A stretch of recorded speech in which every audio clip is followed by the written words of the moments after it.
வந்திப்பவர் உன்னை வானவர் தானவர் ஆனவர்கள்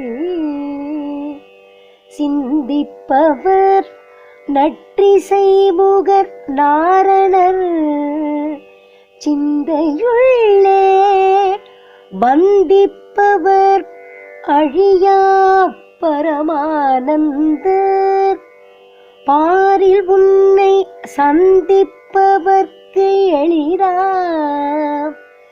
எம்பிராட்டி நின் தன்னழியே. இப்பாடலை பாராயணம் செய்து துதித்தால் நல்ல உயர் பதவிகளையும் அம்பிகையின் அருளையும் எளிதாக பெறலாம். அருள்வாமி அபிராமி உமையே.